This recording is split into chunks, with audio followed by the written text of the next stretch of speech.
Thank you so much. So our next speaker now is Dr. Ethan Bier from University of California, San Diego. Ethan? Thank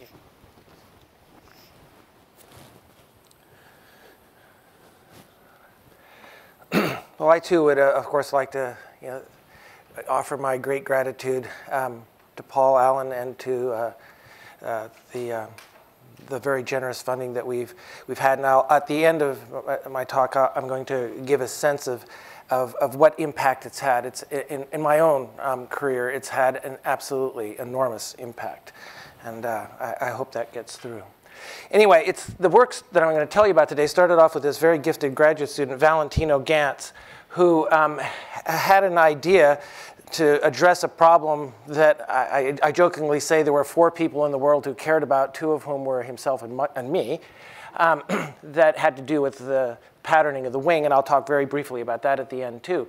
But it was out of a frustration in dealing with the tools that were available at the time, the genetic tools, that he came up with an idea of using the emerging CRISPR technology in a somewhat novel way. And I think we all have heard from Feng the beautiful ways in which this system works and in which he has used it in all kinds of creative fashions. But Valentino used it in a way that is based on its standard cleavage function, which is that it causes double-stranded breaks, which, as other speakers have pointed out, need to be repaired. Otherwise, the cell that has such a thing would die. And again, this is a gross oversimplification. Should I be pointing this somewhere? Or? Anyway. One is a non-homologous end joining, which you can just kind of think of. It's actually a precise way of repairing DNA, but if it goes over and over again, it leads to making a mess. And so you can think of it as kind of stuffing bubble gum in to kind of fix the chromosome, so you have something there so that it doesn't die. And the other is a more precise form where you copy information from the remaining good chromosome, and that copies in, and you get this back. And fortunately for us, we didn't know it at the time this was going to work this way, but fortunately for us, this is what happens almost exclusively in the germline. And in fact, I would argue if you are capable through the biology of restricting it purely to the germline, this is all that will happen.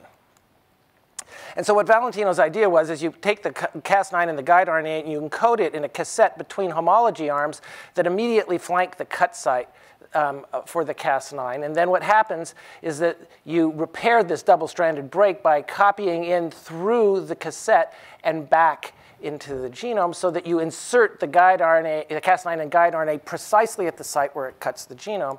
And then once that's in the genome, you have homology arms of the entire chromosome at your benefit. And so when you do that, the same thing happens, but now with much more efficiency.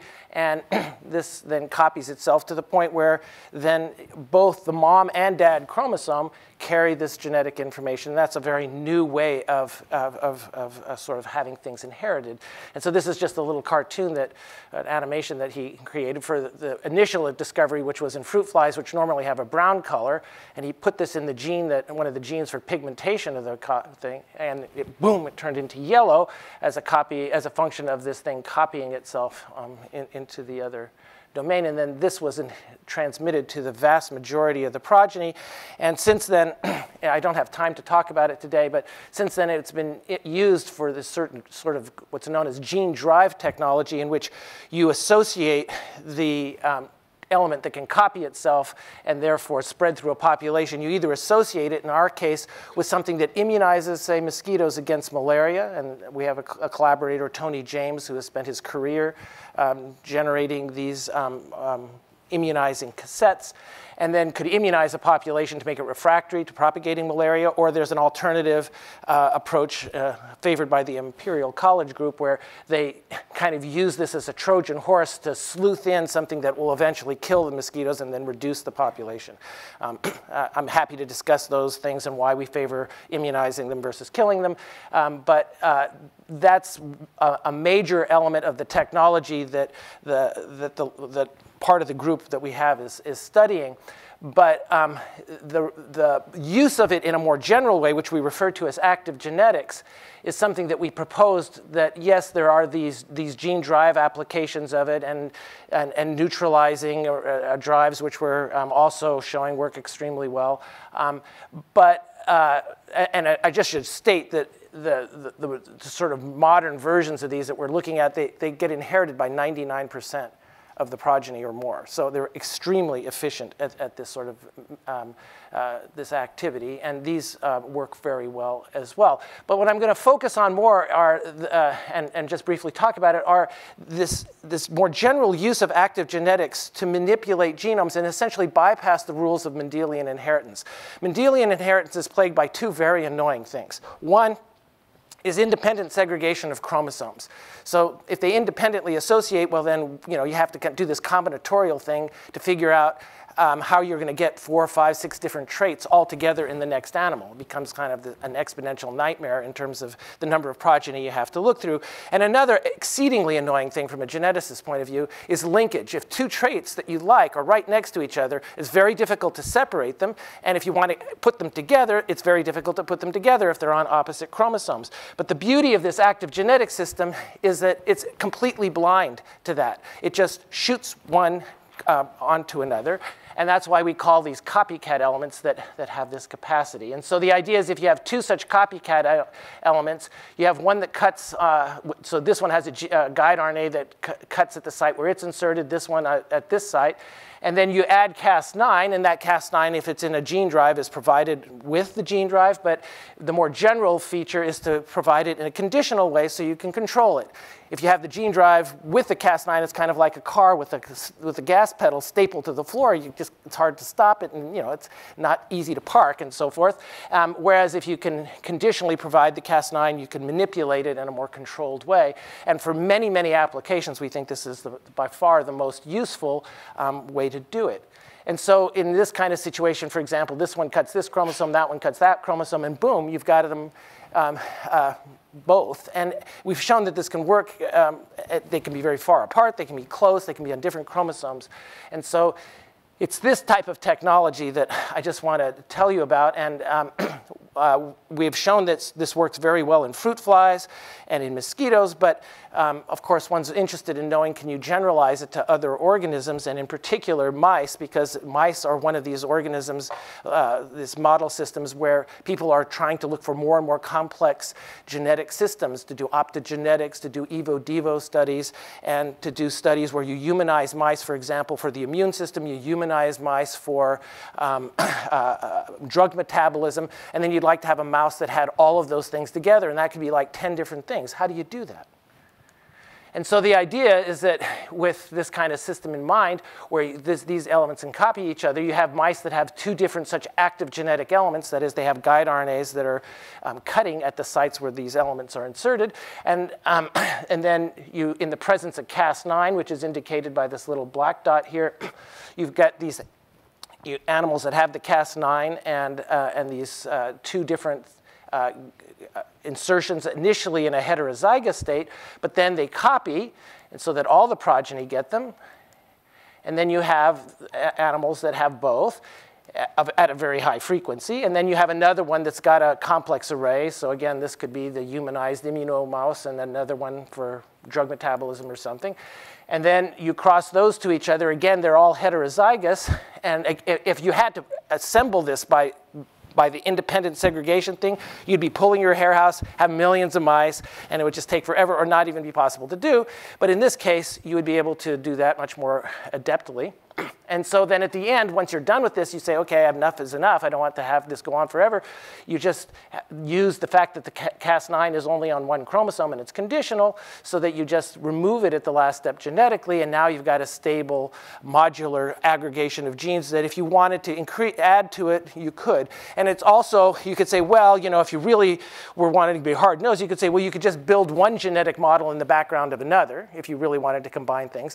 But then you're kind of stuck with, you have have to make sure that everything you've put in sequence is okay. In this situation, you'd be able to say, well, this one isn't so good to have in there, so you'd be able to not put that one in. So you'd be able to not just do all of the combinations of all of these, but you'd be able to do all the sub-combinations very adroitly as well.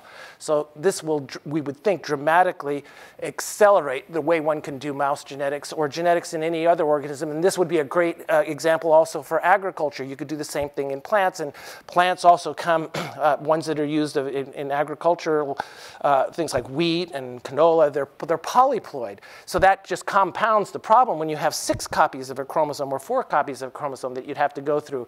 That would be very, very difficult to do with Mendelian genetics, but in principle could be negotiated in this way. So I just want to tell you some work that's, this one example I want to spend a little time on that's been done in Kim Cooper's lab at UCSD in collaboration with her and the very talented graduate student she has, Hannah Grunwald, who did this work.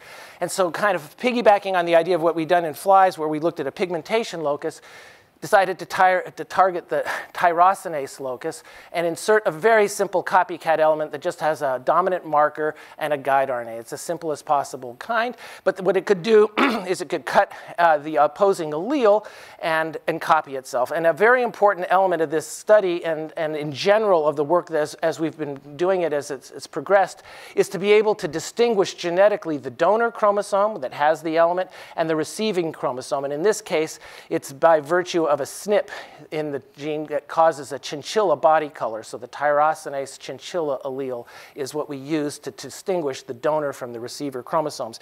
And this has turned out in all of these active genetic studies we've been doing to be very important because sometimes, like for example, if you have a copycat element with 2 guide RNAs that can delete and replace a gene, so it has to have 2 guide RNAs to do that, it does 2 things. It copies itself at fairly high efficiency, but it can also destroy the target chromosome. And you don't know the relative proportions of those events until you mark the donor versus receiver chromosomes. So anyway, in this case, the initial approach was just to take Cas9 that was expressed in a constitutive way under the control of these 2 safe harbor loci, ROSA 26 or H11, that are ubiquitous drivers expressing Cas9 everywhere, one would thought, and the copycat element. And then each of these was used to assemble mice that then had the donor and the target chromosome and the source of Cas9, either the ROSA 26 or the H11. And then the question was, well, what happens then? Do they copy this? Do you just make another indel? What are the outcomes? And I have to say we were a little disappointed at first in that both of them gave absolutely no copying. There were none of the chinchilla chromosomes that had the DS red, which is the way to tell this. However, it was remarkable that both of these generated mutations at a very high frequency. In fact, with the ROSA 26, the mice were completely white. So that means that at a very early stage, it really croaked the tyrosinase gene. And when this was sequenced, there were only 2 different alleles in there, suggesting that it was acting quite early in the development, maybe at the 1 or 2 cell stage. The same thing in general was happening with the H11, but there we got something that looked more like little Dalmatian pups. And there, what it looks like, and then when you sequence the results from there, there's a much wider variety of indels that get generated, suggesting that it's happening in a more stochastic or delayed fashion, so that they're more independent examples of when this has taken place. And I'll get back to the difference between these in a moment in the context of the next experiments. So, you know, the big question then was, well, in fruit flies, as I have swept over the arguments of why we think this, but in fruit flies and mosquitoes, we have very compelling reason to believe that the key is to restrict the expression of Cas9 specifically to the germline. And the reason is if you don't, you can get the target site cut and repaired by non-homologous end joining, in which case it becomes then resistant to future cutting. And then if that happens prior to the segregation of the germline, then it's no longer capable of being propagated by this mechanism. So if you restrict it to the germline, then it's okay. That's the hypothesis anyway. So according with that, then we switched over to the Cre-Lox system, or I should say Hannah did. And what she did then is she used Vasa-Cre, which is the same driver we use in insects, which is a germline male and female germline driver, and STRA8, which is a male-specific driver. And she used these floxed forms of Cas9, again, one located at Rosa 26 and the other at H11. And again, perform the same kind of thing, asking, are you getting indels and so forth, or are you getting any copying?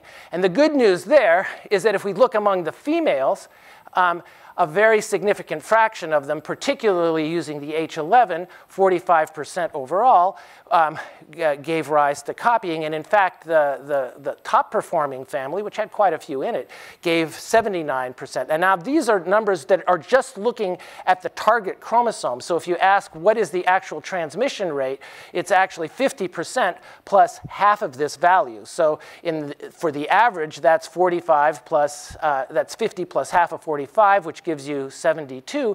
And in this case, where that's roughly 80, that's 40 plus 50, which is 90% inheritance, which is extremely high and comparable to the realms that we can see in fruit flies. And if optimized so that we could get this in a more routine way, would empower, I believe, the types of technologies I mentioned.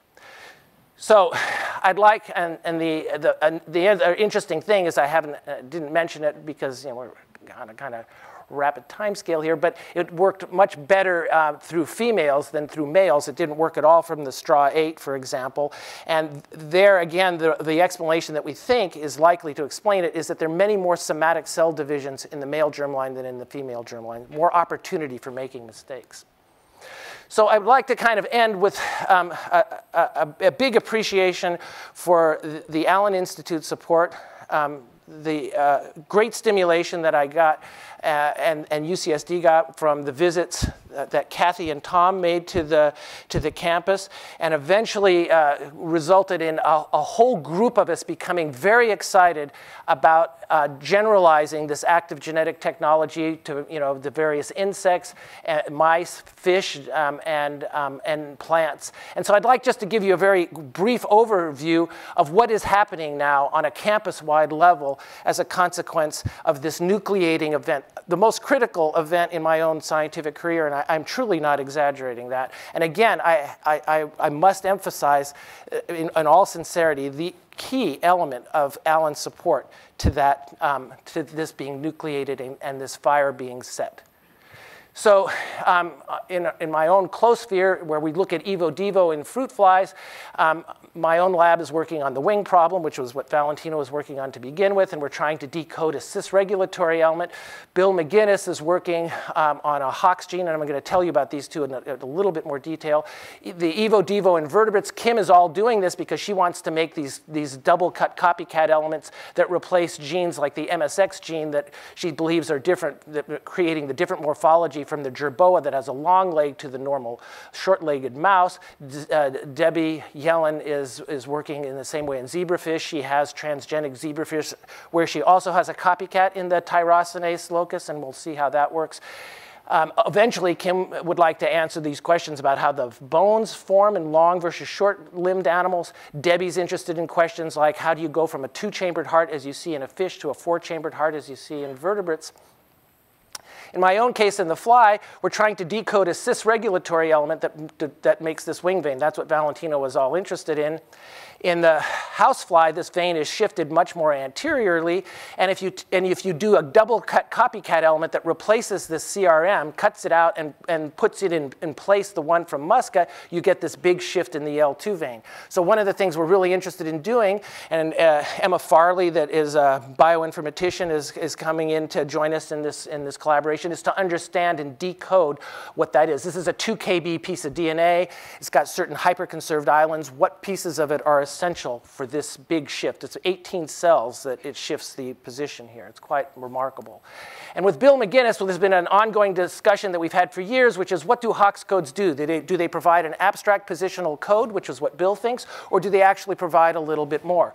And so there, what we're doing, making use for, is two relatively closely related Drosophila species, about 50 million years separated. Melanogaster that has this lovely kisser right here, that's his lips. That's the lips of a fruit fly. Very sweet, aren't they? And if you knock out the PB locus, which is this Hox gene that's involved in this part of the body, you get legs instead of the kisser, which of course has certain negative impact on the fecundity of this particular individual.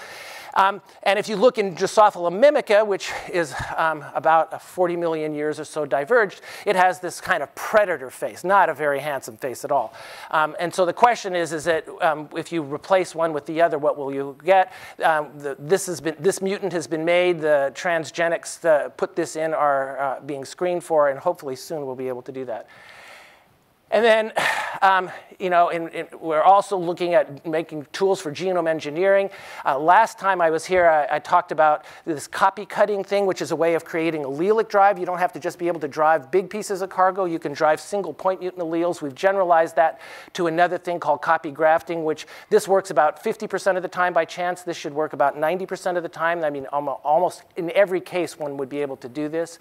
And in combination with Steve Hedrick, we're trying to generalize this to somatic cells, and there's some progress there that I don't have time to talk about. Marty Yanofsky and Mark Estelle are trying to do this in plants. I don't have time to talk about that, but I can say that we're very,